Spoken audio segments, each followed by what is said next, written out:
ikintu cyose kize kigwa. Kitu chote unaweza kukujifunza. Burya kwiba bazabigisha umwibyi azayigisha undi mwibyi kwiba. Mwizi anafundisha mwingine kuiba.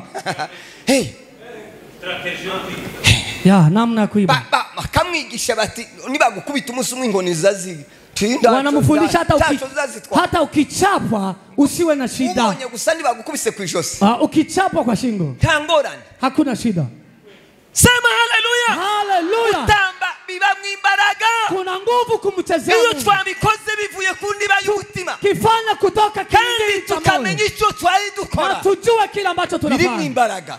Kuna nguvu. Tugapfe kubicokora. Usiweze kuigairi. Nimba byarakunaniye. Na kama imekushinda, kaa kimya. Ukae kimya. Zatuze. Turazuya tuze gutamba. Tutakuja mara tena kucheza. Singabyo byiza. Ni vizuri. Turatamba. Tutacheza Mungu. Turi mu isomo rivuga ngo tuko katika somo lisemalo kwemera kwigishwa. Kukubali kufundishwa. Kicara bakakwigisha. Unaketi unafundishwa. Hanyuma ukaba umunyeshuri. Ndiposa baadaye unakuwa mwanafunzi. Ukazavamo na uweze ufite diploma. Kutoka ukiwa na cheti. Cyangwa se ukaja ukarangiza na lisansi. Ama unamaliza hata degree. Ukabona doktora. Unapata PhD. Uko niko tugenda twiga. Hivyo ndivyo tunajifunza. Reka dusomere ijambo ry'Imana. Acha tusome neno la Mungu. Timotheo. Ndugu Ndaize utasaidia mchungaji. Na dufashe Timotheo wa kabiri. Timotheo wa pili. Ibice bibiri. Ni mlango wake wa pili. Oya. Ibice bibiri n'umurongo wa gatatu. Chapter 2 verse 3. Timotheo wa pili. Timotheo wa kabiri ibice bibiri n'umurongo wa kabiri. Timotheo wa pili 2 hadi ya 3 hadi ya 4. Yes. Kandi ibyo wanyumvanye imbere y'abahamya benshi ubimenyesha abantu bo kwizerwa bazashobora kubyigisha abandi. Uje ufatanya nanjye kwihanganira imibabaro Virgile nkuko bikwiriye umusirikare mwiza wa Kristo Yesu. Ntawa umusirikare kandi ngo yishire mu by'ubugingo ngo abakinejeje wamwandikiye ubusirikare. Amen. The Bible said, and the things you have heard me saying in the presence of many witnesses, entrust to the reliable man who will also be qualified to teach others. 3. Endure, you have to endure the hardship with us like a good soldiers of Christ Jesus. 4. No one serving as a soldier gets involved in a civilian affairs. He wants to please his commanding officer. Amen. Amen. Twavuze kugira ngo umuntu abe umusirikare. Tumesema ili mtu awe mwanajeshi hari ibintu birindwi akuriye kuzuza. Kuna vitu 7 unafaa kutimiza. Nono akitwa iryo zina ry'umusirikare. Liposa uitwe mwanajeshi. Paulo yandikira Timotheo. Paulo akaandikia Timotheo. Azanira ijambo ngo ryo kuba umusirikare mwiza. Akaleta jambo hili kuwa mwanajeshi mwema ambaye anafaa. Nono rero twariko twiga ese dusa gute n'abasirikare. Tulikuwa tukisema tunafanana kivipi na wanajeshi. Ese kugira ngo twitwe izina ry'abasirikare akuriye kuba wiki. Ili tuitwe wanajeshi kunafaa kuwa kitu gani? Ibyo bintu birindwi rero. Kwa hizo mambo 7 twavuganye ko umusirikare aca muri training. Tumesema mwanajeshi anaenda kwa kufundishwa. Niyo ntambwe ikomeye azabamo. Hiyo ni moja ya kitu ambacho anafanya. Yavuye muri iyo ntambwe. Akitoka kwa hatua hiyo. Agirirwa icyizere. Anaweza kuaminika. Yamara kugirirwa icyizere. Baada kuaminika. Bakamuha uniform. Anapewa uniform. Yarangiza guhabwa uniform. Baada kupewa mavazi. Bakamuha intwaro. Anapewa silaha. Bakamwira ngo uja mu kazi. Tena wanamwambia enda kwa kazi. Ariko avuye mu kwiga. Baada kujifunza. Yamaze kwigishwa. Baada kufundishwa. Bakamureba bakamugira icyizere muri bya byigwa. Wanamchunguza wanaona wamemwamini. Bakamwambika umwenda. Anavikwa vazi lao. Hanyuma bakamuha intwaro. Ndiposa anapewa silaha. Ko turiga rero iri jambo rimwe gusa. Tunajifunza neno hili moja tu. Kwemera kukubali kufundishwa. Twavuganye ko umusirikare iyagiye mu gisirikare. Tumesema mwanajeshi akenda kwa hiyo kazi ya ujeshi. Nta somo azakana ko atariga. Hakuna kile ambacho soma anaweza kukana kwamba hatajifunza. Kandi nta somo azavuga ngo ndaryumva. Na hakuna soma anaweza sema kwamba silielewi. Kandi nta somo azavuga ngo ndarishoboye. Na hakuna soma anaweza kusema mimi siwezi. Irya adashoboye rero asigarayo. Lile ambalo hawezi anakaa hapa. Aragenda kaja kwiga agasigarayo. Anaenda kujifunza huko na anabaki huko. muri ibyo byigwa rero kwa hizi point ambazo nibyo tutasema twari ko twigana ese bigishwa iki tunasema walikuwa wakifundishwa nini na yahe masomo biga kuna masomo gani wanajifunza nubwo ndayavuga yose hata kama siwezi kuyataja tugire ngo yote ndigo nabaye umusirikare bali sinabaye umusirikare mimi sijawahi kuwa mwanajeshi ariko nagiye ndeba bali kwa nikichunguza mvugana nabo nikifanya utafiti niko na wao ndegura isomo nikiweza kuandaa somo hili kumenya rero icyatumye Yesu Paulo yandikira Timotheo nikajua sababu ya Paulo kumwandikia Timotheo turabasirikare beza ba Kristo ya kwamba sisi ni wanajeshi wema wa Kristo ariko ijambo twasomye neno ambalo tumesoma yavuze ijambo ry'igitangaza imesema neno la ajabu yavuze ngo imesema ya kwamba kandi byo wanyumvanye imbere y'abantu yale ambayo mmesikia mbele ya umati wa watu kuvuga ngo umusirikare iyo hayigishwa mwanajeshi akifundishwa yigisha umusirikare anafundisha mwanajeshi ibyo we akora yale ambayo anafanya yeye ibyo we yize yale ambayo yamejifunza ibyo we akora yale ambayo anayafanya ibyo abamo ndiyo yale ambayo anaishi na wakabona kubyigisha naye abantu anafundisha wengine ikibazo tugira shida tunayo uko dukunda kwigisha tunapenda kufundisha ibyo tutigishijwe yale ambayo hatujafundishwa tukabyigisha abandi tunafundisha wengine kandi twe tutabikora na sisi hatujafanya mambo haya ukuvuga ngo inamaanisha nini tushobora kumwigisha hawezi kumfundisha kuko nawe ndiwize kwa sababu na hujajifunza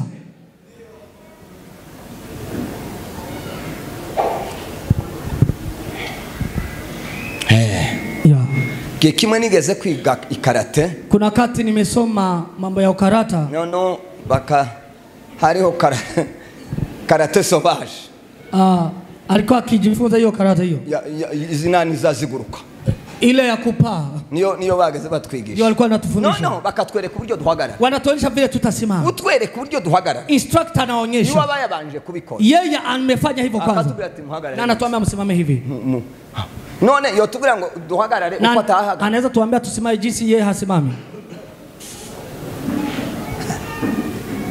la hega nico kibazo dufite hiyo ndio shida tunayo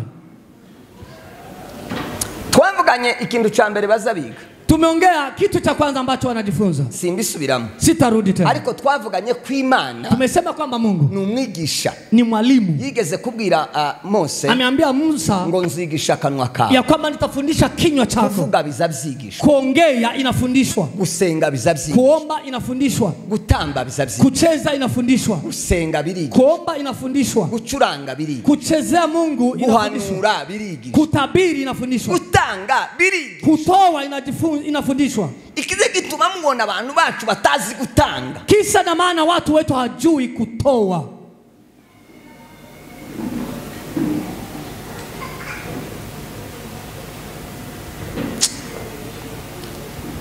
yongeze kuri aka kantu nza numva umutima wawe nikifikia kwa jambo hili na jinsi moyo wangu unaniuma nigeze ugera Bukavu nimewahi fika huko Bukavu ndabaza ndise hari umuntu w'iwacu wigeze gutunga inka 1000 nikauliza kuna mzee wa kwetu ambaye amemiliki ngombe 1000 akorora inka imwe zibiri zikagera 1000 aweze kuzalisha ngombe hadi 1000 hari wabayeho kuna yule ambaye mmewahi kumfahamu kandi twasanze ari aborozi na tumewapata wakiwa ni wafugaji kugeza ubu ngubu zinyazwe hadi leo zilipotekwa matekwa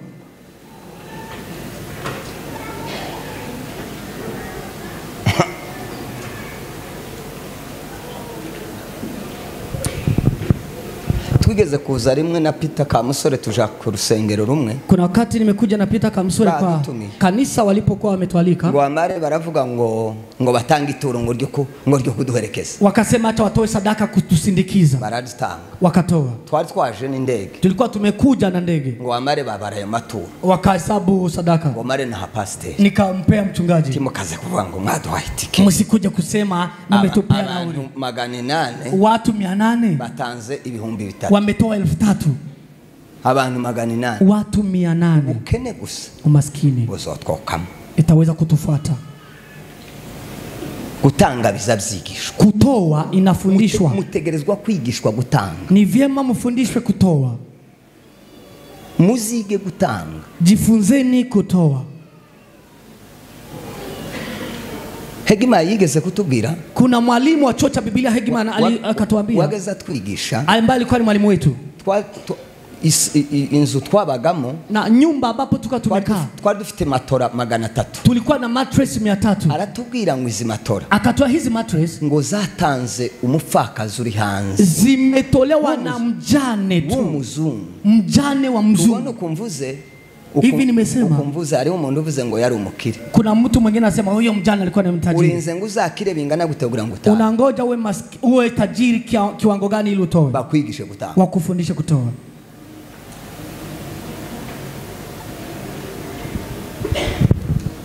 akareka kandi ankaka ndawo gatangiraho haleluya ndawo yakira siwezi kushauti haleluya kwa jambo hili na nyinyi hamwezi hata kuipokea kumvira kutii umusirikare azayigishwa kumvira mwanajeshi anafundishwa kutii kuwa na utiifu tiwabonye muri atwavuze ngo muceceke mumeona vile tumesema mnyamaze kubera ko muri abasivili kwa sababu nyinyi ni civilians nico gituma mutacecetse ndio sababu hamukunyamaza abasirikari 3,000 wanajeshi 3,000 baza bagara ku murongo wanasimama kwa following kwa laini ndauza wongorera undi hakuna mtu anaweza kunongozea mwenzake nuko umuntu ahagaze wanasema kwa following hanyuma kwa turi abasirikari sisi eti ni wanajeshi ngo sasa twumvira eti tunatii wavuze kangahe ngo baceceke nimesema mara ngapi nikiwa si mnyamaze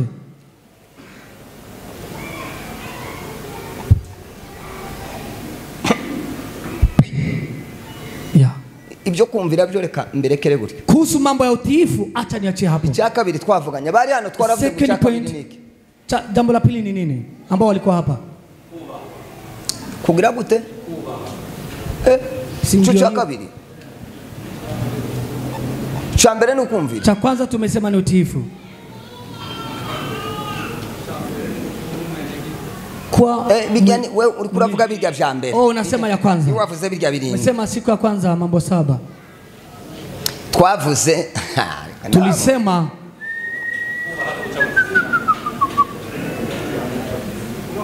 twavuze kumvira tumesema kutii mukumvira twariko twigamo discipline katika kutii tumesema nidhamu na akoniko nariko nshaka muvuga niko nataka mseme jambo hilo discipline nidhamu ntimwize badi hamjasoma mmesoma timwageze mubona ko umuntu afata amanota 90 mtu alikuwa akipata max ambayo ni 90 ariko baje muri discipline basanga ni neya bakamwirukana wakiingia kwa conduct zake wanapata na bad conduct tena anafukuzwa timwageze mibona mwe shule anafukuzwa discipline mu basirikare nidhamu katika wanajeshi discipline indero yari kuba mu rusenge nidhamu katika kanisa ibi ni ibintu yatanze ku rusenge hizi ni vitu Mungu amepeana kwa kanisa ibi ni ibintu zacu abakristo hizi ni vitu zetu wa Kristo ibi Imana yaduhaye ni vitu Mungu ametukabidhi kugira ngo tuvyigisha bari hanze ili tufundishe walio nje abari hanze baturebe walio nje watazame kwetu lakini imekuwa vigumu kwetu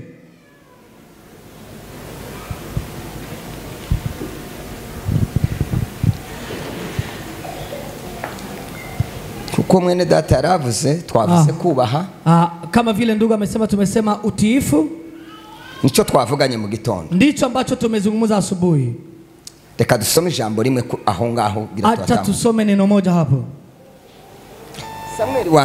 Samueli wa kwanza ibice 2 n'umurongo wa 29 chapter 2:29 ibice 2:29 kugeza kuri 30 2:29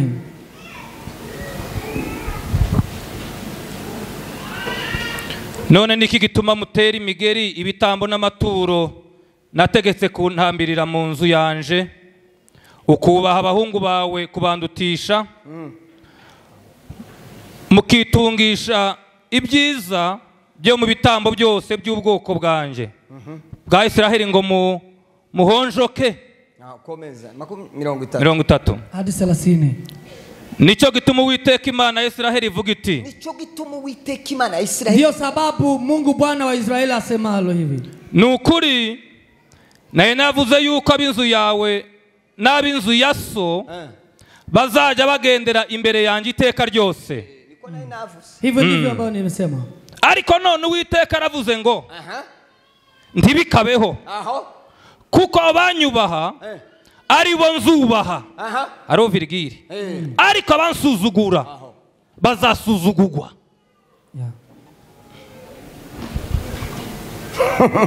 Imana Mungu ibwiye abanyesirayeli ameambia Waisraeli imare kuvuga baada ya kusema irabwi ati nzagenda imbere yanyu igihe cyose akawaambia nitatembea mbele yenu kila siku. buce Then siku moja tibamwubaha hawakumtii, wakakosa kumtii. kubaha Kutii, kubaha ni ikintu gikomeye. kutii ni kitu cha maana.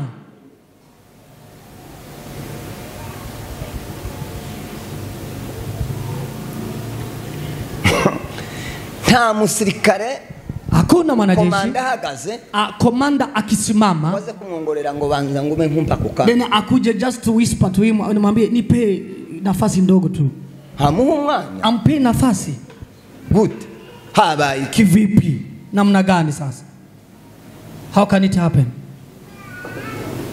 ibahanga Inakuanga hapa kwa kanisa hapa ngo mushungo banzureke eti mchungaji ngoja kwanza, ngo banza witonde, ngoja kiasi.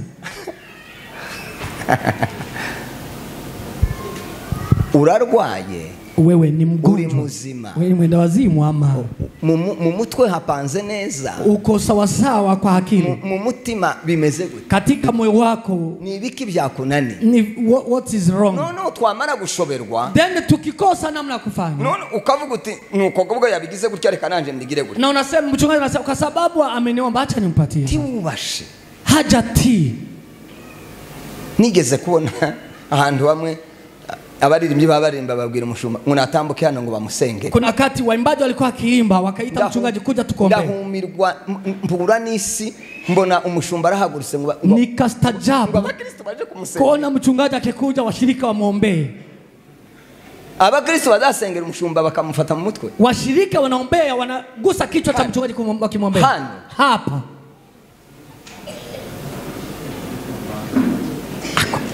Ko dufite abantu batazabubaha yenu, tuna watu ambao hawasikii, hawatii. Ese ko birumvikana hapa hano ngo numara umbwire ngo nimfukame, uniambia mimi mchungaji nipige magoti uniombee, aho numara kwemera uri umushumba, baada kukubali wewe mchungaji uzugana ku buhungu buryo bukugira buramara kugushika ku mutwe, wakikushika kichwa utatingiza, watakutingiza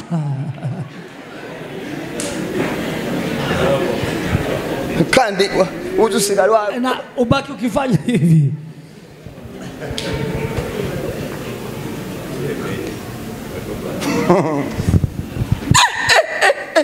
None wewe washirutse isoni ntugira kuba, we hauna haya, aho umushumba wawe nawe ndiyamenye inshingano ze, na mchungaji hajajua jukumu yake, kandi yiyibagiwe, amejisahau.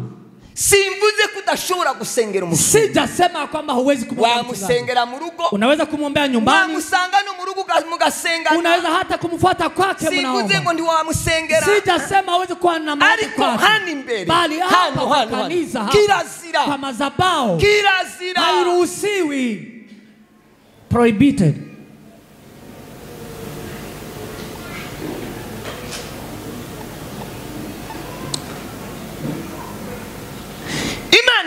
Mungu akasema zubaha uzanubaha, nitatii anitiaye, uzosuzugura, na bata nizarau azasuzugurwa, na yeye atazarauliwa.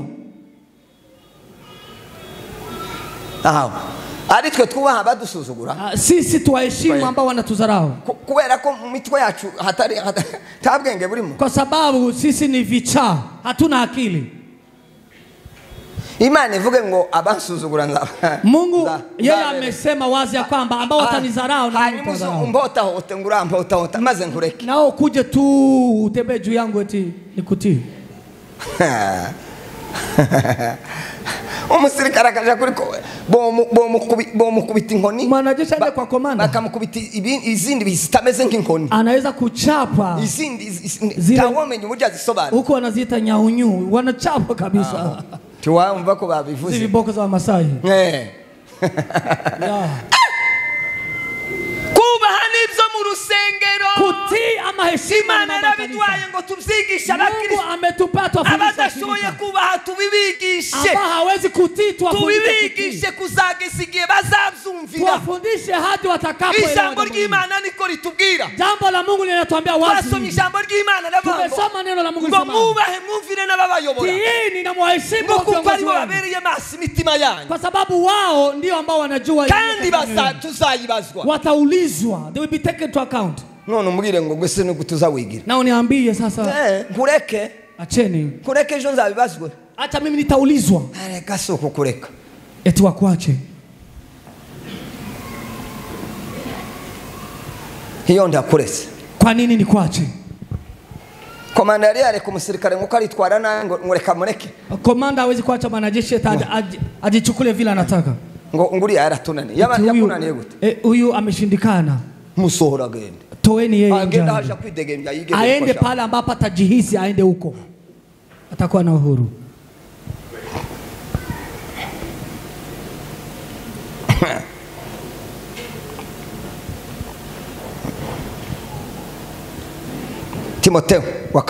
Timotheo wa pili. Ihute. Mkiharakisha.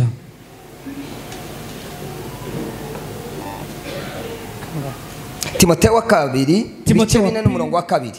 4 hayake ya pili.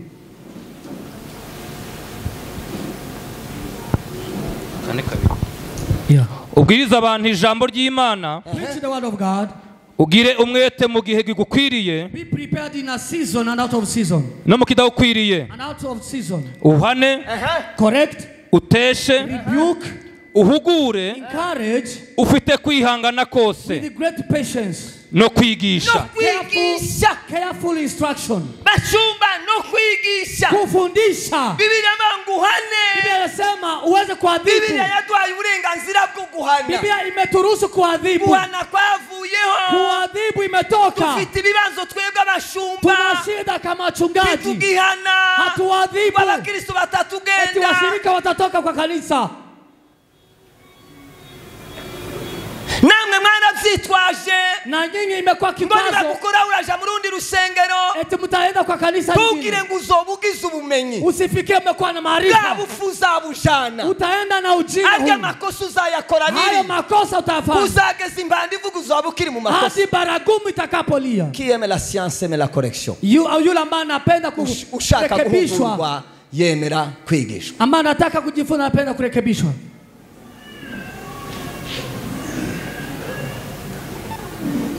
Musirikara zahano. Mwanajeshi hurekebishwa. Dufite uburenganzira bwo kubahana mwe. Tuna ruhusa ya kuwarekebisha nyinyi. Niko ijambo litubwira. Ndivyo ambavyo neno la Timotheo. Paulo akamwambia Timotheo. Hana. Uadhibu. Biblia ijambo ry'Imana avuga ngo ukosore. Biblia neno la Mungu imesema rekebisha.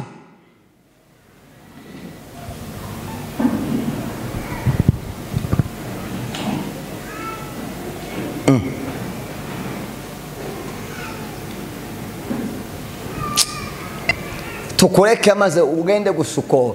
Tukuache utembee vile utakavyo. Wewe kuzukubita umwana wawe ngo unareke kumena ibirahuri. Kwa nini unamchapa mtoto asiweze kuvunja hizo glasses? Utaramureka ngo amene za television. Kwa nini hawezi kumwacha avunje runinga? Maze ari twe tubareka. Na sisi tuwaache.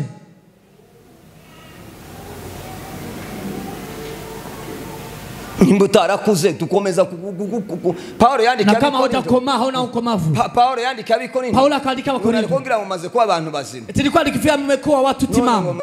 Bado nyinyi wadogo. Uongo utakuza kutegerezwa guhanwa. Yule ambaye hana ukomavu lazima adhibiwe. Arekebishwe. Uteshe. You rebuke. Ugiri utirekari kare. Mwambie mtu acha. Ivyo ndibizabikorwa. Correct, mwambie baba. Urusengero ivyo ndibibaho. Katika kanisa ya baba yako. Ivyo ndivyo hanze. Haya ni mambo ya nje. Tutesha abakristo. Tuweze kucorrect washirika. Ibintu byabaye nabi. Mambo yamekuwa vibaya. Bariganda ivyo hanze. Tunajifunza tabia za nje. Babizanye mu rusengero. Wamezileta kwa kanisa. Bashumba duteshe. Wachungaji turekebishe. Turekebishe. Uburenganzira bwacu. Na tuweze kuadhibu. Sema amen. Ni ruhusa yetu.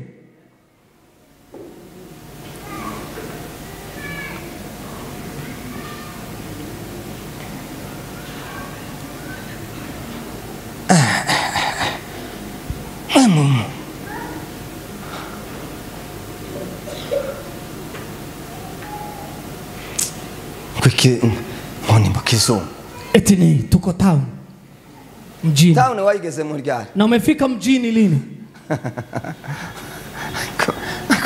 Usiko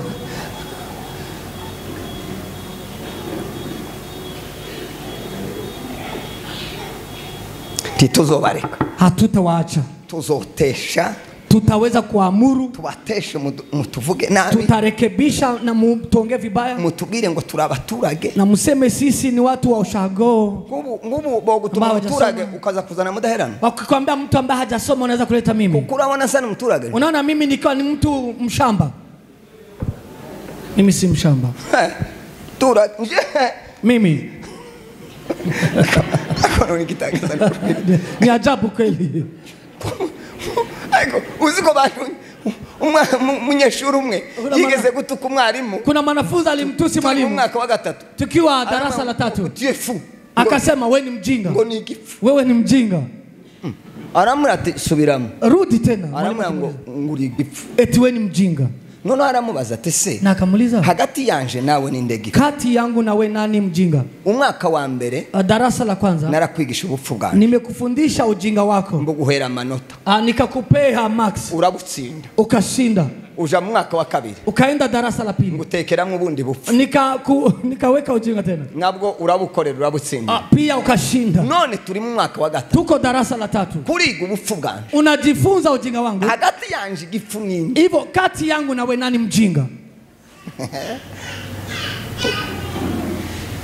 Wewe wagendeye muri matatu. Wewe umeenda kwa matatu na moto. Na motorbike.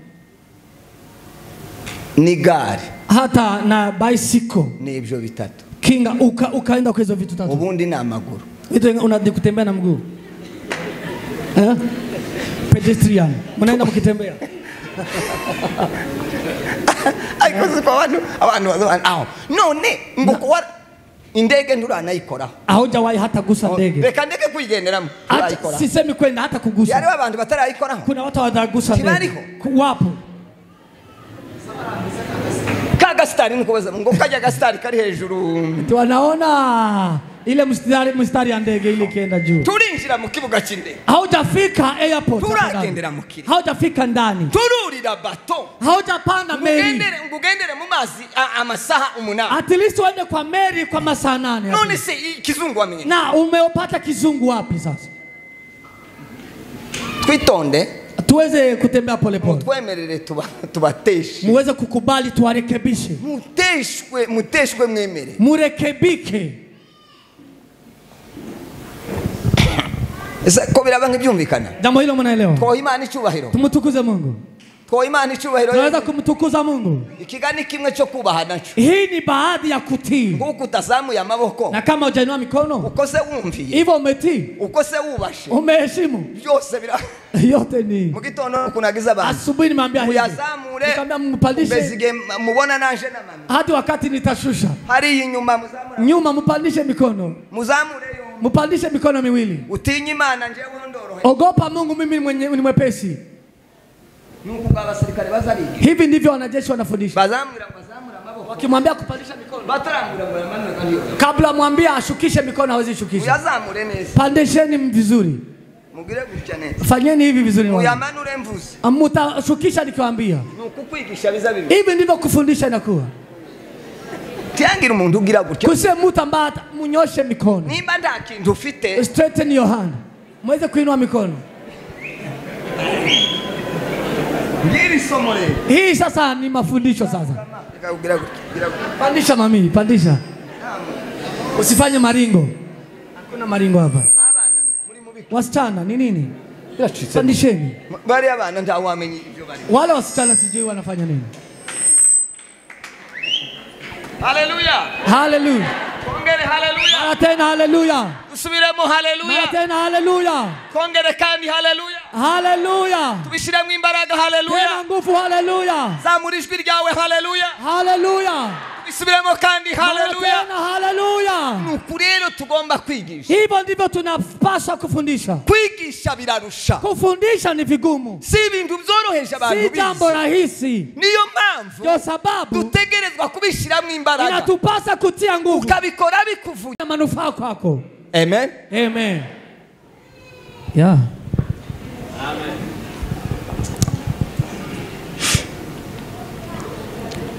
Ngo numara uhugure. Then wakasema baadaye ufundishe. Buriya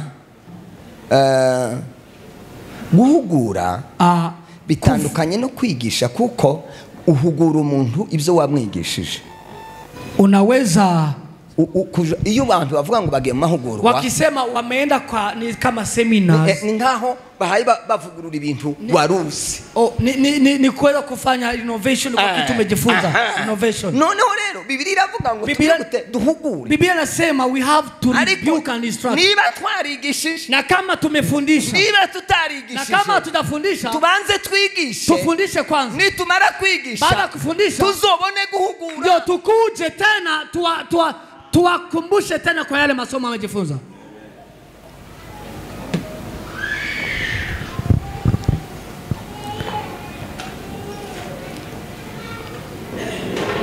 Abasirikare wanajeshi babigisha kubaha inzego. Wanafundisha kutii ngazi. Inzego. Ngazi. Uburyo zisumbana. Vile ambavyo ni tofauti. Uyu ni mama president. Huyu ni the first lady. Uyu ni umuyobozi w'abaririmbi. This is the leader of choir of maybe the singers. Ubundi ko bimeze. Vile ilivyo. Iyo umuntu atubasha umuyobozi w'abamama. Ukikosa kutii kiongozi wa mama. Neza na neza ndaba yubasha umushumba. Hivyo hajamtii mchungaji. Munumve neza. Munisikize vizuri. Iyo umuntu atubashe umuyobozi w'abamama. Ukikosa kutii kiongozi wa mama. Akaza kambwira ngo ntiwamubasha. Na niambia kwamba hujamtii. Ni mimi ambao hujatii. Ni mimi. Iyo utubasha umuyobozi wa kora. Ukikosa kumtii kiongozi wa kandi ari twe twamushize. Na sisi ndio tumemnominate. Akaguha amabwiriza nduyumva. Na akakupea instruction na utabashe nuba ubashe. Ukikosa kumtii ni mimi umekosa kumtii. Izo nizego ziri mu rusengero. Hizo ni viwango tofauti kwa kanisa. Iyo tubashe protocol. Ukikosa kutii deacon. Neza uba ubahutse umushumba. Umekosa kumtii mchungaji. Kuri ababari ari twe twabashizeho. Wako hapo na sisi tumeweka kwa nafasi. Bakora imirimo natwe twafanya kazi ambayo na sisi tumefanya. Deri yakubwiye ngo ishara handi ubyumvire. Akikwambia keti hapa na ukoze kutii. Njega n'ibyoshoboka. Mimi haiwezekani. Aya. La. Tamunduza wanga kuchiraho. Hakuna yule ambaye anaweza kataa kukaa kwenye nimemweka. Iyo bakubwiye kabiri. Wakikwambia mara mbili. Nzamwira ngo uzamwicaze inyuma. Ninamwambia uwe ukimketisha huko nyuma. Samwicaze ku ntebe y'inyuma. Kwa kiti cha nyuma. Namara niyikoroza uzamubira. Na kijaribu kukohoa uniambie. Ko baraguha ikibanza ukanga ngo ya ngo ntuja. Unapewa nafasi unasema last. Hano ni muwawe. Hapa ni kwako. Oya muwawe ho. Kwako. Umushitsi yoza. Mugeni akikuja. Wamwereka indebe. Ukimonyesha kiti. Akanga kaja kwinjira mu cyumba. Akatae aende kwa bedroom. Uko ntaba yasaze. Amekuwa kichaa mwenda wazimu. Wamwihanganira. Unaweza kuvumilia yeye. Akavuga ngo yandanse. Asemela. Ngo ndashahari ya muchumba niho nja kwisha. Nitaenda bedroom ningie huko. Hiyo bashaka ibindi. Nikana kama natafuta mambo mengine akifanya hivyo. Koje ngo sinza nkunda hariya. Eti mimi sipendi hapo. Tuzu kunda hariya iwawe se. Ni kwako hapa sio kwako. Ni muwawe. Hapa sio kwako. Tuzi kwa ubuyobozi. Hapa mimi ni kiongozi kwa kiongozi. Ni twebwe bayobozi tuzadupanga ibintu. Sisi ndio viongozi tunapanga vitu. Ese ko birumvikana. Mnasikia mambo haya. Wewe niba utazawumvira kuri ico. Kama wewe hautii kwa jambo hilo. Tugira no kubaha. Hauna utihifu. Tuza ubahinze. Hautii viwango. Ibyo ni ikosa.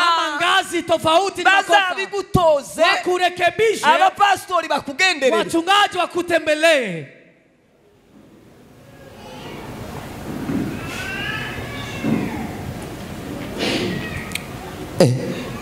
Sinababwiye nimba ari hariya nigeze umushitsi yigeze kwinjira mu rusengero. Kuna kati bira abantu tuduha Imana icubahiro. Wakati mgeni amekuja nikamwambia tukupe Mungu tukufu kwa sababu anajua. Aranga ntiyazamu. Yeye akakosa kuinua. Tushira amaboko hejuru twese. Nikasema acha tuinue mikono. Nawe ndamubwira nese kutashira amaboko. Na nikamwambia mbona uinue mkono? Araceceka ndamwiga. Akanyamaza. Tese kuta uri umushitsi. Wewe ni mgeni. We. Eti. Hano tuzaduha Imana icubahiro. Hapa sisi tunatukuza tukiinua mikono. Inua mikono. Haranga. akakataa. Mbwira protokole musohora. Nikamwambia washemasi mumtoe hanze, twara hanze. Nje rudisha. Ntawomenya ibyo yatuzaniye hano, twara. Hatujui ni nini ametuletea hapa. Baramutwara. Wakamtoa nje. Ujera ahantu nije. Mimi ndiye ambaye management yo mu rusengero nije. Management ni mimi hapa hekaluni. Sasa kuzana ubunebwa hangaha. Yule ambaye ataleta udhaifu wake. Ndi mumuka. Mimi niko katika roho. Naambia washirika wengine na urasinziria na wewe umesinzia hapa.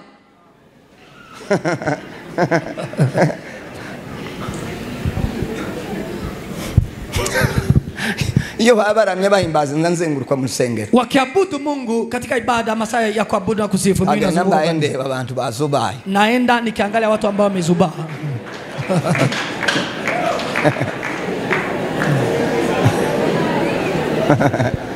Amen. Amen. Hallelujah. Hallelujah. Bwana asifiwe. Asifiwe sana. Bwana asifiwe. Asifiwe. Kwa mnatukumviria. Mnatusikiza tukiwa huko. Asante sana. Asante sana. Thank you. Asante. Mungu awabariki sana. Hey. Nuburenganzira bwacu abashumba. It's our responsibility as kumenya ko abantu ari bazima. Kujua ya kwamba watu wako sawa. Hey, hariho abantu baza bagataha gutyo. Kuna watu ambao wanakuja wanarudi. Wasanga rasinzira ko uteze n'ibite byawe. Nje iyo bahabaramya nkabaza umuntu ndeze byagenze gute. Wakiabudu Mungu na aza yamakanguka. Mimi wanamuuliza wewe ni vipi? Kuvuga ngo asubire yuname. Kuinama tena. Uzusa n'umushituye umutima. Unikana kwa mmemshtua. Akaja ku murongo. Na anaingia kwa laini kama wengine. Anaambatana na wengine katika mudu moja. The same mode. Kubaha inzego. Kutii ngazi. Kubaha inzego. Kutii ngazi tofauti. Abasirikare. Wanajeshi. Bubaha. Wanatii. Ubuyobozi. Uongozi. Icya kabiri. Cha pili. Bubaha umuntu yubaha mugenzi. Unatii mwenzako. Aza yubaha mugenzi. Unatii mwenzako. Ta musirikare uzohotera undi. Hakuna mwanajeshi anaweza kuja na mwingilie mwingine. Abantu bangana n'abakristo. Watu ambao wanachukiana ni abantu baza basebanye n'abakristo. Watu ambao wanachuki na masengenyo ni Wakristo. Isuku twabaye. Kandi ngo dufite umwuka wera. Eti tuna Roho Mtakatifu. Abasirikare nda mwuka wera. Wanajeshi hawana Roho Mtakatifu. Baza bitozwa. Wanafundishwa. Bagatozwa gukundana. Wanafundishwa kupendana. Kubaha mugenzi. Kumpenda mwenzake. Bakabyubaha. Wanafundishwa. Akabyubaha. Wanatii. Anafizingatia. Wanazingatia mambo haya. Bikaba mu mutima. Na inakuwa katika moyo wao. Kristo mwe. Nyinyi wa Kristo. Niba turi abasirikare beza. Na kama sisi wanajeshi wema. Twubahane. Lazima tuwe na utiifu. Mmoja kwa mwingine. Mumodoka abantu boja mumodoka bavuga pastor. Munaingia kwa gari mkimsengenya mchungaji. Etalo. Wese ejo byari bimeze gute? Jana ilikuwa vipi? Noneho ingo byabaye ejo. Eti mambo yamefanyika jana. Mushumba wacu. Mchungaji wetu. Ni mumodoka. Ni katika gari.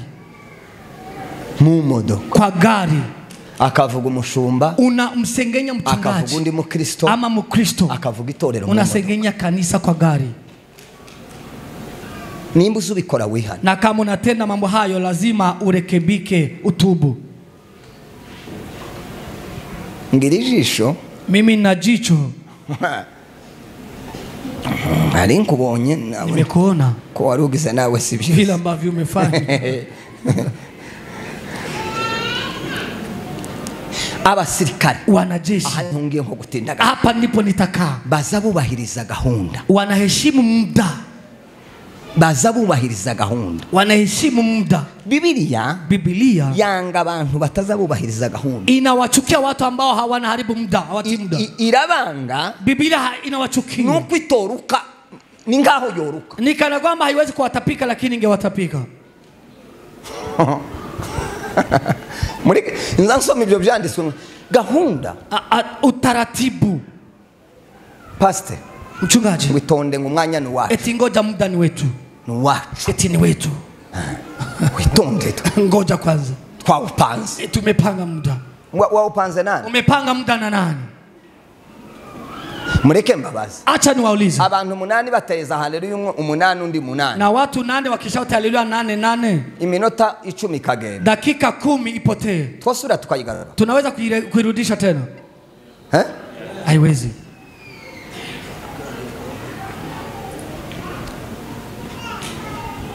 Tusome ijambo ry'Imana. Acha tusome neno la Timotheo wa mbere. Timotheo wa kwanza. Ibice 3 n'umurongo wa 2. 3 hayake ya pili.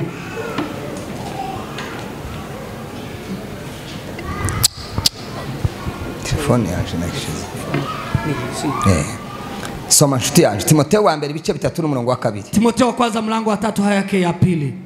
Nuko umwepiskopi akwiriye kuba inyangamugayo. Now the overseer must be above reproach. No kuba umugabo w'umugore umwe. The husband but of one wife. Abudakunda ibisindisha. Not tempered. Wirinda. Self-controlled. Ugira gahunda. Respectable. Ugira iki? Ugira gahunda.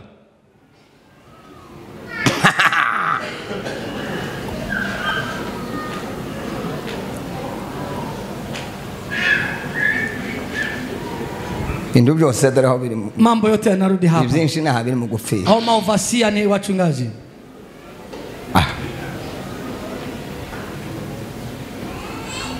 Ziriya ni inshingano z'abashumba. Hizi ni jukumu ya wachungaji. Bakuriye kuba ari abantu bafite gahunda. Inawapasa kuwa na utaratibu. Nutagira gahunda, usipokuwa na taratibu, abashumbye bo bazoyicimara icumu. Wala ambao na wachunga wataiharibu sana. Ni inshingano yacu. Ni jukumu letu. Bwira abakristo ngo gahunda dufite neyi. Ambia wakristo kuramya no guhimbaza program yetu iko hivi. Ibi nibi biragenda gutya. Kuabudu na kusifu ni hivi. Ibi nibi biragenda. Mambo yafuatayo ni haya na haya. Ibyo babe babifite. Wawe na hayo. Kwa hiyo gahunda. Kwa sababu kama ndio taratibu. Ni acha mu mwuka wa Yesu Kristo. Na kukiwa na roho. Uwo nguwo azaza. Na huyo huwa anakuja. Nanje ndi umunyamwuka. Na mimi ni mtu wa kiroho. Ariko ndibibe none nesho no hirya Yesu. Isiwe leo na kesho na kesho. Bisa naho gahunda mugira yafu. Iwe ni kama taratibu yenu imeharibika.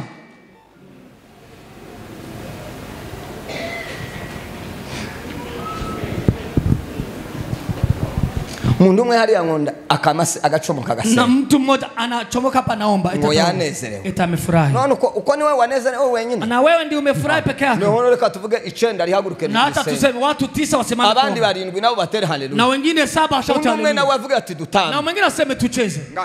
Kuna utaratibu hapo. Gahunda utaratibu nibe mu rusengero iwe katika kanisa. Abakristo bamenye ngo tugiye kugera kuri iki. Wakristo wajua tunafikia hatua hii. Nibe birapanze. Iwe imepanga. Abateguye gusenga ni basenge. Ameandaa kuomba waombe. Umuntu uzuhindura gahunda ni umushumba. Yule ambaye anabadilisha taratibu ni mchungaji. Akavuga umunsi wa none. Anasema siku ya leo. Mbatangarije yuko. Nimetangazia kwamba amasaha twasogaga saa 6. Tukitamatisha saa 7. Tutatamatisha saa 7. Timumbase. Msiniulize. Niko na bipanze. Hivyo ndivyo nimepanga. Ariko hapana umukristo. Si mukristo. Mukristo ndavuga ngo duhindure ho gato. Mukristo asiseme tubadilishe kiasi. Yamara umushumba kama chochote. Ndipo na mchungaji ananyamaza. Pastor ndatera zine. Eti nitashauti haleluya 4. Undi ndatera 3. Mwingine eti nitashauti 3. Undi ndatera 0. Mwingine eti 7. Undi tuanze tuwe kama subizana. Kila vuba. Harakisha ndugu. Haja warugeze. Pale umekuwa umefika.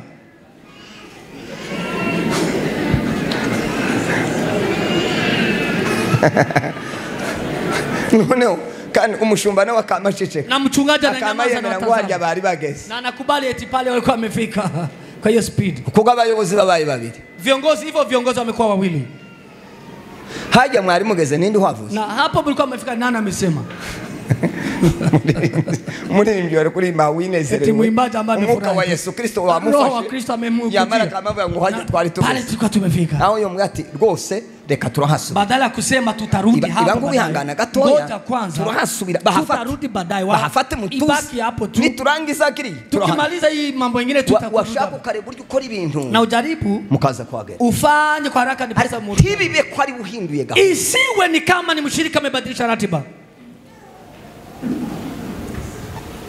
Seko birumvikana. Mnasikiza mambo haya. Uzoza mubireka bati. Ntimukaza muvuga umushumba atababwiye uvuge ngo harya twari tu. Musiwe mnasikiza. Wewe nani? Pale ambapo tulikuwa tumefika. Wewe na nani? Muanze muri kitu. Muwe watu. Hatazaza umushitsi bigatera iso. Muwe na utaratibu mugeni akikuja siaibike. Ese ko ndaba nkuvuga ibintu bisobanutse. Naongea mambo ambayo ko birumvikana. Abari nyuma ko murumva. Ambao mko nyuma mnasikia. Beka dusomira ijambo urwandiko Paulo yandika bikorinto. Wa Korinto Paulo 14. Paulo kwa Korinto 14. Bakorinto ba mbere. Wakorinto wa kwanza 14 n'umurongo wa 40. 14:40. Yes. Ariko byose bikogwe neza. But everything should be done uko bikwiriye. In a fitting. No muri gahunda. And orderly way. byose bikorwe neza, vyote vifanyike vyema, ibintu byose bikorwe neza, vifanyike vyema, ariko bikorwe muri gahunda, bali katika taratibu. bireke kuba mukajaga, Isiwe katika vurugu. iyo ni Bibiliya, Hiyo ni Biblia imesema wazi. kugira ngo tubivuge, Tukijaribu kuongea, abasore ngo tubaye abanyedini, vijana wanasema tumekuwa watu wa itorero ryabaye kidini. abanyedini. Eti watu kanisa None si Bibiliya ivuga, hii ni Biblia ambayo byose bikorwe, ifanyike yote. kuririmba baririmbe, Kuimba waimbe, gutamba dutambe, kucheza tucheze, kuririmba turirimbe, kuimba tuimbe, gusenga dusenge, kuomba tuombe, gutanga dutange, kutoa tutoe, ariko bikorwe muri bali katika utaratibu. ni ijambo ry'Imana. Hii ni neno la Mungu imesema wazi. Urumva ari njye wabiza, Sio mimi ambao nimesema. turi mu kubabwira ibyo Bibiliya. Tunaambia yale ambayo Biblia Mwamara inadeclare. mukama mutubwira ngo ubuzaifu Na mnasema- ngo yatangiye ngo bamurebe neza. Eti udhaifu umekuja mumwangalie vizuri. Umba ngo mudaheranwa mumurebe. Mchungaji, udhaifu Ntawe wamenya hari mu guca. hajui anapitianga wapi. Ngo ntacumva ibintu byo gutanga. Eti siku hizi hapendi mambo ya kucheza. Uko ndavuze ngo dukore gahunda. Nimesema tufuate taratibu. Kera ngo barebe no wanaragiye. Na eti maybe ameenda. Nagiye. Nimeenda wapi? Ubwo mvuze ngo dushire ibintu ku Kwa sababu nimesema tuiweke katika taratibu. Ukera yafashe umurongo. Eti ameingia. Ameenda kwa chama yengine. Ariko kandi abantu bakama batitira, Na watu wanakuwa na baridi. ariko nikita umuntu bikorwe muri gahunda, Ifanyike katika taratibu. utabikora muri gahunda Usipofanya kwa taratibu, tuzakwishaza. tutakuketisha. Hey. Yeah.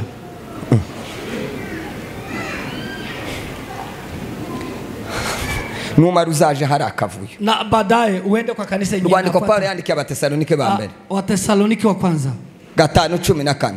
5:14. Iyo ni Bibiliya gusa. Hiyo ni Biblia inasema hivyo. Batesalonike ba mbere ibice 5 umurongo wa 14. 5:14 Wathesalonike wa kwanza. kandi turabahagura bene data And we urge you brothers, kugira ngo mucahe abica gahunda, warn those who are idle. Bagire gute? mucahe abica gahunda, Warn those who are idle. mukomeze abacogora, Encourage the timid. mufashe abadakomeye, Help the weak. mwihanganirane bose, Be patient with everyone. mwihanganira bose, sorry. With the patience to everyone. Paulo yandikira Abatesalonike, Paulo akaandikia Wathesalonike, aravuga ngo mushahe muweze kurekebisha, abica gahunda, muamuru, mubashahe, rebuke them. mubabwire ngo reka Mwambie acheni. ibyo sibyo, Hayo hayafai. wishe gahunda, Umeharibu muda. amasaka aragenda. Umukemee kwamba saa Ese ko amesonga. birumvikana? Mnaelewa mambo haya? Niko Bibiliya ivuga. Uwakemee. Ducahe, Tunawakemea. turi mu gukora ibyo Bibiliya ivuga, Tunafanya yale Biblia kugira inasema. ngo tube abasirikare beza Ili tuwe wanajeshi wema wa Kristo.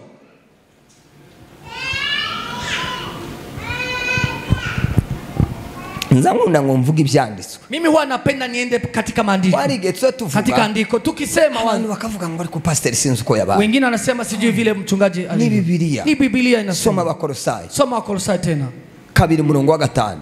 2:5.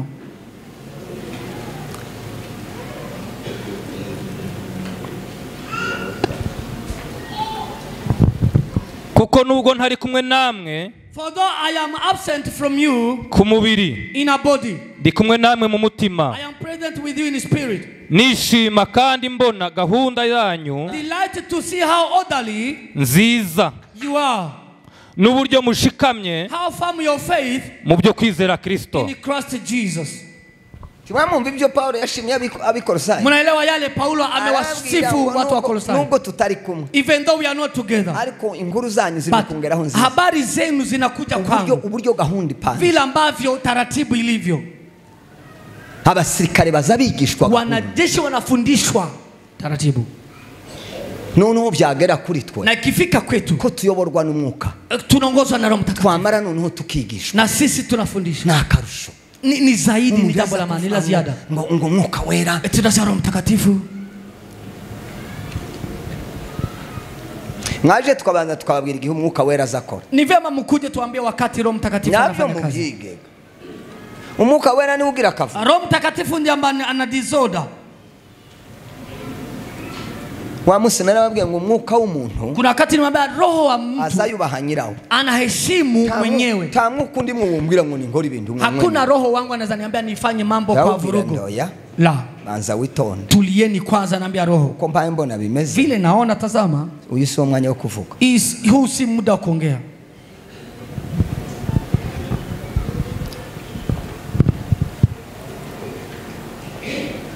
ubundi mu bisanzwe kikawaida nta wundi muntu hakuna mtu mwingine ugomba gucaha abakristo ambaye anastahili kuwakemea washirika usibye mushumba, isipokuwa mchungaji. nta mukristo ufite uburenganzira, hakuna mshirika na ruhusa ageze hano akikuja hapa ngo acaha abakristo eti akemee washirika. La. Niba hari cyo wagayizo ubwira umushumba, na kama kuna kitu ambacho umekigairi ambia mchungaji. Si mushumba biriya bintu biri uri mu kubibona, naambie unaona yale mambo ambayo yanafanyika. Hari ibyo tutazatubona rimwe na rimwe, kuna vitu vimoja hatuoni kwa kanisa, ariko iyo akubwiye, lakini akikwambia ureba uburyo bipanga mu ijambo, utajaribu one vile utapanga mambo hayo kwa neno. Genda ugasenga, unaenda unaomba, wamara ugasoma ijambo, then unasoma neno, ugacaha, then unakemea, iciye mu ijambo, unarekebisha kwa neno, ariko wabibwiwe, ukiwa umeambiwa na mtu. Ariko pana wewe kuzano, bali sio wewe kuja hapa Nzambare eti nawaona. Ninde wagutumye kubacha? Na nami kutuma kuwakemea na kuwarekebisha. Hari komanda wagutumye? Kuna komanda, hari umusirikare uza gutanga meeting ngwaze kuha abandi amabwiriza ataye hawe. Kuna mwanajeshi ambaye anapeana instruction kwa wanajeshi bila kuwa ameruhusiwa. Ibyo byose biva mu kutubaha, inatokana kwa kukosa kutii no kutamenya inshingano na kutokujua ngazi na jukumu, no kutamenya ibikureba n'ibitakure, kutokujua yale ambayo yanakuhusu na yale ambayo hayakuhusu. Utegerezwa kuvyigishwa. Ni vyema, ni wajibu wako kujifunza mambo hayo. Tusome irindi jambo ryanyu. Tusome tena neno la mwisho. Rwandiko Paulo yandikiye Abatesalonike ba kabiri. Waraka wa Paulo kwa Tesaloniki wa pili.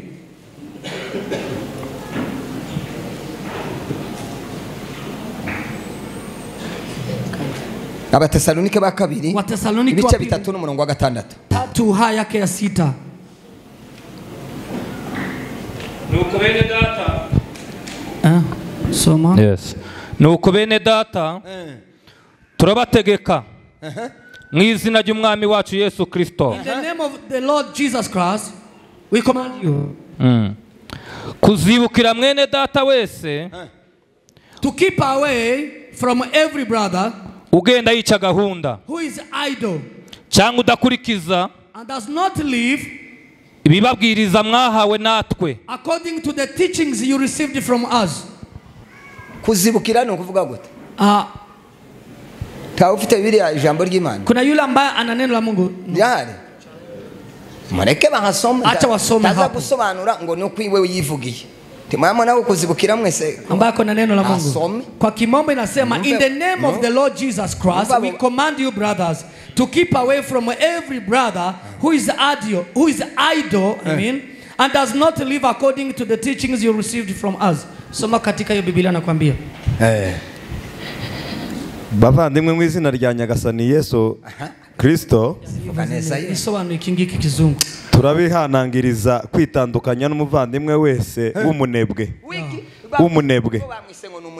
Umuntu uza wica gahunda n'umunebwe. Huyo ni mdhaifu, wamesema hivyo. Biblia imesema vizuri. Umuntu uza wica gahunda n'umunebwe. Yeye ni mdhaifu. Muko namwe ese mwumvise? Mmesikia jambo hilo? Nta munyamuka uza wica gahunda. Hakuna mtu wa kiroho anaharibu muda. Uzica gahunda n'umunebwe. Ambaye hafati taratibu ni mtu mdhaifu. Bamara bakatubwira ngo ni twebwe banebwe. Na wanasema ni sisi wadhaifu sasa. Ngubwo tuvuze ngo bagende gutya ngo na eti kwa sababu tumeambia wafuate taratibu, sisi nyinyi ni wadhaifu. Ndu umunebwe. Mimi ariko murebe ngo umuntu ko aravuga ngo ndu umunebwe. Eti mtu amesema mimi ni mdhaifu. Ariko narahumiwe muri iyi si. Ndi mukubona ibintu ntarabona kuri. Nimeona mambo ambayo sijawahi kuona. Ngubwo mbwiye umuntu ngo nagende neza ngo mbaye umunebwe. Eti kwa sababu nimemwambia afuate taratibu anasema mimi ni mdhaifu sasa. Oya niko Biblia. La, ni Biblia. Yavuze ngo twitandukanye na bene abo bantu. Twende kando, tujitenge na watu hao. Iyo ni yindi. Nagatifu ni nyandagazi. Ngaho yisoma mbonye musetse. Biblia takatifu. Mureke bayisome. Bavandimwe. Mu izina rya Nyagasani Yesu Kristo. Tubategetse kwirinda umuvandimwe wese w'inyandagazi.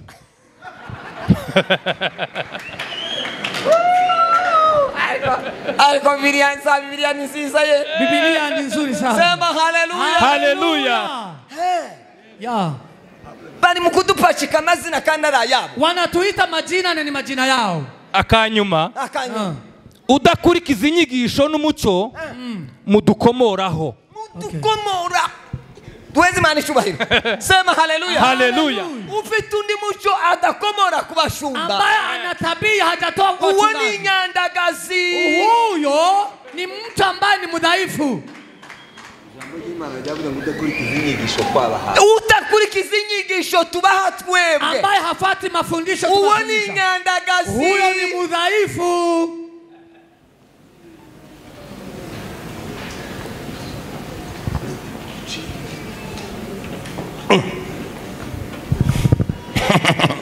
Ubundi njewe nkorana n'umucuranzi. Mimi huwa natembea pamoja na niyo nichayiri na mwanamuzika. Umucuranzi abahaye ande. Lazima keyboardista anitazama. Nyinyi ma keyboardista muza mureba umuyobozi wa gahunda. Wana mitambo mwe mkaangalia kiongozi. Umuyobozi wa gahunda yamaze kugera. Kiongoza kisha kufika hapa. Ntugasubire kuja mu mwuka. Usiende kiroho tena. Nguri kuraririmba. Tunaimba. Yageze hano kwandi wagiye mu mwuka. Amekwisha kufika hapa na umeingia kiroho. Amekuja kufanya nini? Kuri yaguhaye sinyale ngo nimuhagarike. Amekusigno ya kwamba usimamishe hapo. Ngo tuanze tuweka basubiramo. Acha turudi tena.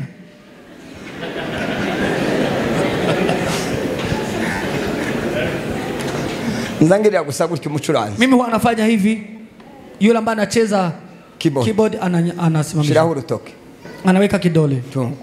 Hiwega ndiyo yosura na agaparapara munda shiraho urutoke. Anaweza sema kwamba azisimamisha. Kandi ninje tuba dukorana. Na mimi ndiye tunatumika na yeye. Njewe dukorana. Mimi ndiye natumika na yeye. Umushumba gasigara yareba. Na mchungaji anaanza kuwatazama hivi. Uko ananiwe kuabwira ngo nibishare. Ameshindwa kuambia waketi. Barakwihorera. Watakuacha. Urabaza bangaba. Unawajua hawa.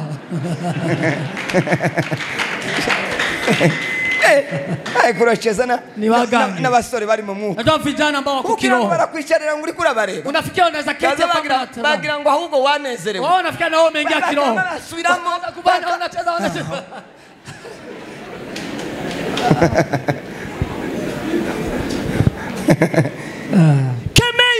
Kemea uchahe. Shiramu imbaraga. Uchahe weke nguvu. Kabiri ngo abantu bisha gahunda no. Ugakemea ambao unaharibu mta. Sema haleluya. Nibwo buryo bwiza. Hiyo ndio namna nzuri. Nugushira itorero ku murongo. Kuweka kanisa kwa taratibu. Nundi muntu yinjira mu rusengero. Na mwingine akiingia kwa kanisa. Yicara mu rusengero. Akikatu kwa kanisa. Yareba uburyo ibintu bipanze. Akitazama vile mambo. Yasoka mu rusengero. Akitoka kwa kanisa. Akavuga ati harimo gahunda. Anatika anasema ni sawa. Okay. Amen. Amen. Kandi uzuwa baza bahita bashima. Unajua ni nani wanamsifu? Umushumba. Wanasifu mchungaji. Akavuga ngo abashumba. Wanasema huyu mchungaji bafite umurongo. Anajua kuongoza. Iyo basanze byaparangatanye. Wakipata yeye. Fuka bati yeme.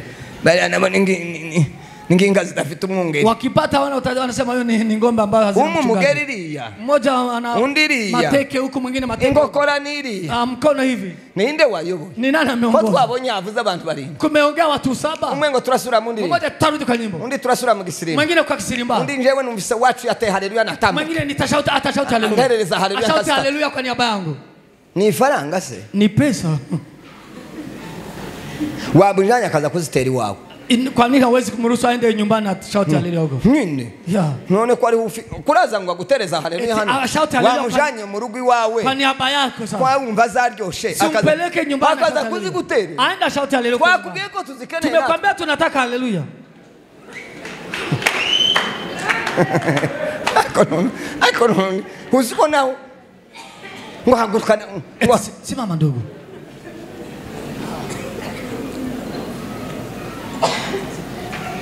Iyo umuntu asabye gushima, ukiomba kupeana ushuhuda, azashima, lazima upeane ushuhuda. Iyo kongeraho kuririmba, ukitaka kuongeza nyimbo, zamubwira ngo wavuze kushima. Mimi namwambia umeniambia kushuhudia, toka umepeana ushuhuda. Niba uririmba, kama ni kuimba, wino ririmba, imba, shirarangi, imekwisha. none mwewe hasabye gushima nyinyi ameomba kupeana shuhuda baje ari umuryango ari wamekuja ni jamii yote bamara bagasingiriza na wanapeana microphone wasabye numwe ambaye ameomba ni mmoja anapatia mwenzake ubundi nawe ngo naka ngo uyu nawe avuge gato acha na huyo aongee kidogo uyu nawe aravuga ijambo rimwe huyo anaongea jambo moja basezera ubwo waage hivyo iwe mara mwisho tisorodera hasabye umuntu umwe havuze bane kumeomba mtu mmoja watu waine wameongea ko barankena mu mutwe wao wanani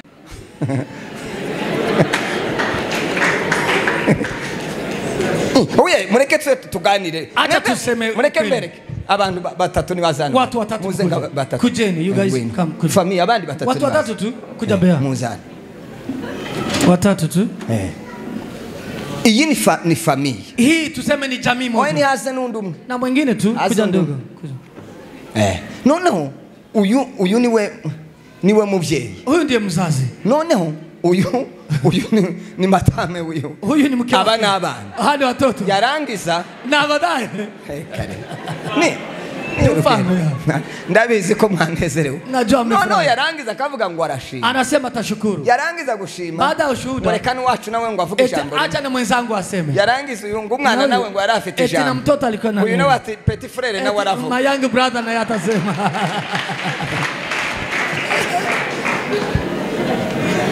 Mani baheze Mungu awabariki ndugu. Ese ko birumvikana? Munaelewa mambo haya? Umushumba aho ngaho. Mchungaji ako hapo. Kubera yuko byabaye kwa sababu imefanyika bivuge ngo ibi bintu ndibigasu usimame na useme isiongezwe tena kufanyika usaba gushima ukiomba kushuhudia mwandika kandiko muandiki uvuge utinje na madam mimi na mke wangu turashima Imana tutashuhudia Mungu hamwe n'aba pamoja na watoto natambuka hano akipita avuga tumuryango wana aseme jamii ya wa pastor Mudaheranwa barashima watashukuru Mungu uko niko bimeze ni hivyo. Ese ko birumvikana munaelewa mambo haya? Kuri Noel pa Christmas uzubanza gushimanije amba anaanza kushukuru kupeana shukrani mimi kubabera icitegererezo nawaambia mimi nitakuwa kielelezo nta makuru nshaka hanga sitaki historia ngo nagiye umunsi umwe ngiye Kayole eti niliwahi enda Kayole nishike ninjira muri matatu nikaingia kwa matatu ngo tugiye gusohoka tulipo kariba kutoka sakoshi irasigara kwa gari sakoshi kabaki sakoshi kamaze gusigara na sakoshi iliporubaki kikapu wewe tutegereze tuze mu rugo kukubaza makuru ngoja tukuje kwa nyumba tukuliza gasaka mekagi vile ambavyo handbag kibeti imebaki si mambo ya kuleta vibeti hapa wewe vuguti twakoze impanuka sema tumekumbwa na ajali idasanzwe ambayo si ya kawaida Imana kubwa sana Mungu yo mwijuru wa mbinguni iraturenge akatokoa ndi muzima mimi ni hai abandi twari kumwe na wengine ambao tulikuwa ni wao bamwe bacitse amaguru wamoja wamekatwa abandi barafuye wengine walikufa ariko jewe Imana bali mimi niko hai none yemi yo Mana sasa kwa sababu ya Mungu nazanye tu nimekuja na sadaka urege kubango tugukomera amashi usiseme tukupigie makofi jipigie wewe mwenyewe makofi toa sadaka tugukomera amashi eti tukupigie makofi Mungu amekulinda kandi wagiye kwa muganga Mungu amekulinda ujaenda hospitali uze gutanga amafaranga na uende kutoa sadaka pesa uko kwa hospitali eti hapa upigiwe makofi uko wagize gute umefanya nini si Mungu amekuokoa ngo kandi ngo ndatera za haleluya eti na tena nitashauti haleluya na hizo ni sifa kwamba hajakumbwa na ajali tazo tuzaki hatuta uzoziterere wenyine ushauti wewe peke yako none se umuntu yovuga ayo makuru mwebwe abantu ndibarambirwa unaweza sema hizo habari na ukose kuchoka ese ko birumvikana munaelewa mambo haya twigisha abakristo uburyo bwo gushima tufundishe washirika kupeana ushuhuda izazigishwa inafundishwa niba atabishoboye mwamubwire ngo yandike na kama hawezi mwambie andike ijambo rya mbere kwa jambo la kwanza umuntu yovuga amagambo 10 mu minota 5 unaweza kusema mambo 10 kwa dakika 5 Imana yadukoreye Mungu ametufanya hivi Imana yakoze Mungu ametenda hivi Imana yadukoreye Mungu amefanya hivi timwari mubizi yakoze ni amuko mmejua ejo bundi yaduhaye umwana juzi ametupa ejo bundi umwana wanje yakoze juzi mtoto ibindi Imana yakoze bila ambavyo Mungu ametenda sema amen amen tubishimira Imana tunamshukuru Mungu Imana ibaheze Mungu na Mungu anawabariki si umemaliza mpaka utubwire indo ndabagwira eti tuambie mpuru yaha historia yote uzadutegere mu rugo utungoje nyumbani utubwire uti noneho utuambie kwamba muzoze mbabwira makuru njooni niwaambie habari vile ambavyo nimepatwa na ajali sio hapa utwicire gahunda na uharibu muda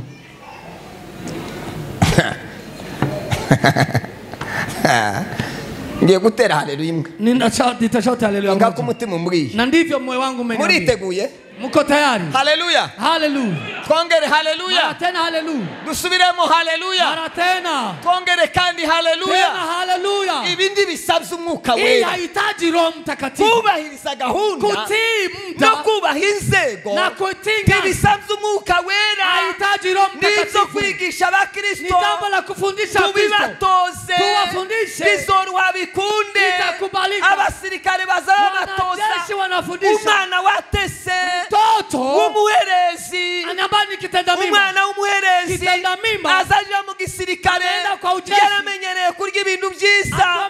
Yashika akarya ibinyuranye n'abirya. Akifika ukanakuwa chakula tofauti.